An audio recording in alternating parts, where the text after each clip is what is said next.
So I would like to do some brief intro to healthcare AI, why we are trying to solve certain problems and what Johnson Labs offer, or what kind of tools that you will find and learn. So as you see, we are in the, maybe people say that fourth industrial revolution, but looks like it is the fifth industrial revolution that we are integrating AI tightly into our daily life, right? So right now, there's no one in the world that doesn't know about AI, probably due to the for the last 3 years, especially with the advent of ChatGPT and LLMs, people started to talk to integrate AI into their workflow every other day, and then there are many other solutions built around these models, we call it Gen AI models, right? So, and this era, rather than muscle or physical labor, skill-based mindset, and then adaptation to AI mindset, or adaptation to the solutions provided by the tools that we are using every day, is more important than being able to develop them sometimes, right? So as everyone says, AI will not replace humans, but it will replace the humans who are lagging behind when they try to employ AI into their own workflow. So that's why the talent requirements change given the inflection point that we are experiencing for the last few years. So how did this evolution of AI in healthcare happen, right? So it's, of course, AI started in 1950s, so I'm not trying to go into how neural networks are designed, how the perceptron works. I'm not going to go into that detail, but AI is as old as 1950s, after the World War II. And then there were some rule-based and expert system at first. Then by the end of 1990s, there are statistical machine learning era started. And then all the HR nodes are digitized with the help of digitization effort incentivized by the governments in 1990s. And then predictive analytics started to be applied into every workflow, especially in 2010. There is a deep learning era started with the help of AlexNet and ImageNet competition. And 2020, there is an age of transformers. And 2024 and beyond, with the help of Gen AI, with the advent of Gen AI, we have multimodal LLMs to accomplish multiple tasks at a time, and then we have agentic workflows to solve certain problems without even writing a single line of code. So right now, ambient solutions are everywhere. We are trying to integrate these solutions into our workflow every other day, as you see. So data in healthcare systems are multimodal.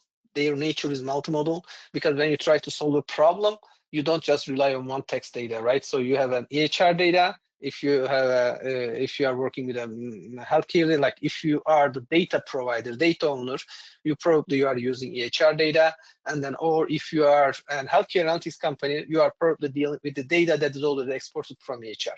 So this data is not the only source of data, even if that is the source of the data, like origination point.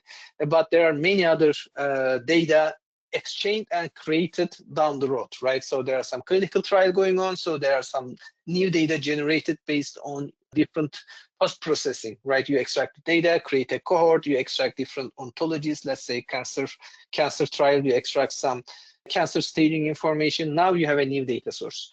So, and this data comes from structured and unstructured, even voice data. So to be able to tame all this data and ingest into one workflow, you need the holistic approach, right?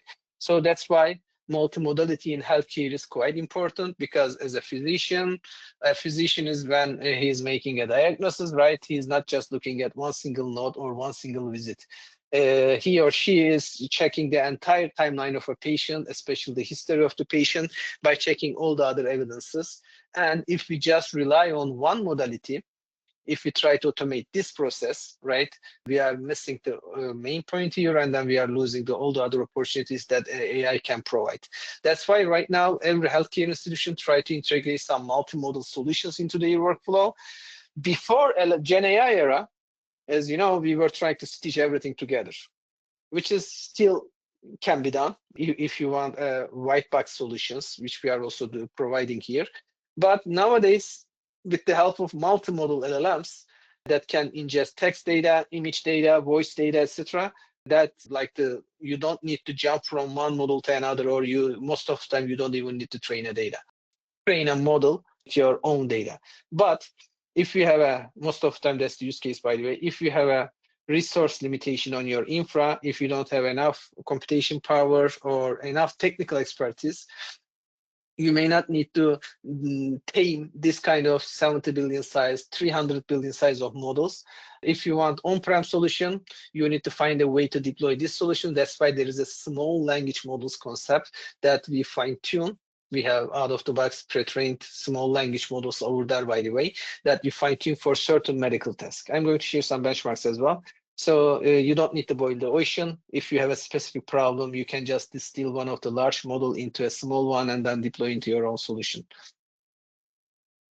Why are we building this timeline, right? So if we manage to put the clinical facts on a timeline, we can use all these AI solutions to predict the next stage, or because physicians like healthcare providers are doing this on the fly every day, right? So they have a timeline. When a patient visits a clinic, there's a timeline that a physician needs to consider when making a decision. So if we can automate this stage, and at each stage, if we manage to extract different data points, right? Like imagine a breast cancer patients who have been visiting the clinics for the last 5 years, right? Probably there are hundreds of, maybe thousands of notes already generated.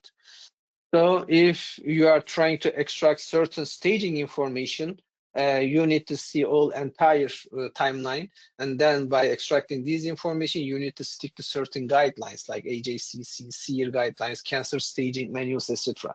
But when you are doing this, if you are only checking the radiology notes, you are missing the pathology notes. If you are only checking the pathology reports, you need to check the corresponding radiology reports as well. That's why building such a timeline and journey quite important to have a solid pipeline so that you automate certain data abstraction process automatically rather than manual efforts. Last week in the Applied AI Summit, I have a session how to do this for a cancer registry. You can go ahead and then watch that recording on YouTube as well. So we try to show over there how you can how you can go from 2 hours to 2 minutes with the help of solutions that you can build on your on-prem as well. So basically, when you have an unstructured EHR data, like a structured EHR nodes, unstructured nodes inside the EHR, fire nodes, etc., they are all coming from different hospital and data sources. And then the goal is map them into a common format so that this data can be put in a sequence, temporal sequence, and then we can use this to answer certain questions, right? If I have a data that I would like to query, like give me all the patients who have diagnosed with COVID and then also had CT in the last 3 months, I need all these modalities. But it is said that the systems used to generate health data in these healthcare providers are designed for operations, right? Because their job is not to utilize the data. Their job is to serve their patients as fast as efficient as possible. So which means that this data initially not organized effectively for research or analytics. That's why when we talk about healthcare data, we are talking about another level of unstructured data that is hard to tame. That's why we have too many startups out there trying to offer solutions for each problems that healthcare domain is suffering right now. The data over there is not designed for analytics purposes, but our job here as developers, healthcare AI scientists, to build a pipeline to get over this drawbacks of unstructured data. But no matter what you do, no matter what pipeline that you build over there, you cannot answer even this kind of simple, like even if you dump everything into an LLM, right? Right now, people tend to dump everything into an LLM. Even if you manage to deploy 5 years of patient journey, like dump 5 years of patient journey and into one single LLM, let's say GPT-5 or Gemini 3.0, right, which is going to come probably this week. Even if you have 1 million token context window, you will probably not able to answer these simple questions, like give me all the patients who have type 2 diabetes using metformin, doing this and that, right? Because all this information might live in certain tables, certain unstructured nodes, so that you need the entire journey. And it would be waste of effort if you try to dump this data again and again into LLM context window, right? So that's why you need to build, if you build an entire journey, if you build a nice knowledge base around this, and an infrastructure around this, you would be able to ask the same question and then get more reliable results by using LLMs orchestration power, right? We are talking about agentic workflows nowadays, right? So agentic workflows are there to build an agent frameworks with your own rules so that you have a hybrid solution over there that you can accomplish accomplish certain tasks with the help of LLM, but not relying LLMs on parametric knowledge, but using LLMs orchestration and then some text understanding capabilities, right? So that you have the whole control. That's why we built total patient journey right now with the tools that we are offering at Johnson Controls.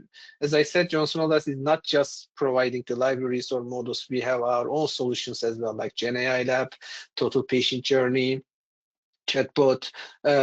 We have other solutions coming up as well by the end of next year. So we will have several other solutions. We have the identification solutions as well, and so on. So this is briefly an intro for the patient profiling. We call total patient journey. Every colored circle you see here represent different modalities, right? So the yellow ones are unstructured text notes or PDFs or some screenshots, right? Maybe. And blue ones are already like structured notes. And maybe you have data in file format. So if you would like to ask a question like a boy younger than 12 years old with BP less than 112, etc., with this kind of criteria, if you would like to query your data and return a list of patients like a subcohort, you need to utilize all these data. That's why we are offering solutions right now, all these like whatever we built at Johnson Controls, by the way, you can build the same solutions with the tools and models and library that we are providing over there, because we are building those solutions as well with our own tools. So which means that when you have the library, you would be able to build such a solutions. Of course, problem solving is another step that we can collaborate further. But basically, we are trying to build a patient journey, building all the available resources so that you don't need to stitch things together again and again. So as you see, this is a paper coming from like 2015, right? The little red block at the center represents the machine learning code, let's say AI code, like LLMs, Gen AI, whatever you call it. It is just a small part, maybe the engine, maybe the most important part, but it cannot do anything by itself, right? You need to build an entire infra around this.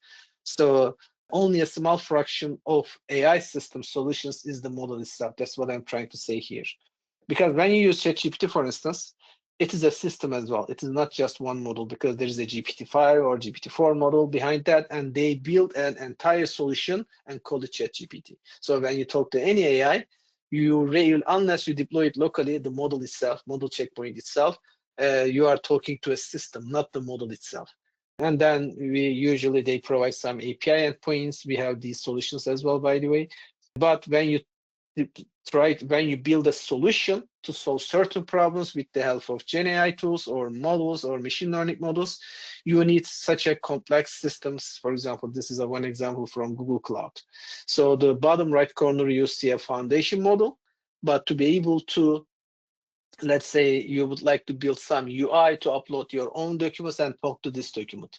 And this is there is such a complex system over there that you need to know how things work. Most of the time people use this via API, but if you would like to build such a solution on your on-prem, you need engineering skill sets as well. That's why we are trying to educate everyone in healthcare AI. So we will touch upon some of the points that you see here so that you can build your own solutions as well. This is just one example, by the way, just to show the complexity of the entire system. How we are building such a solution, as I said at the beginning, so we are more than 100 people over there. When you use our libraries, you probably know us through Slack, through email, through different channels.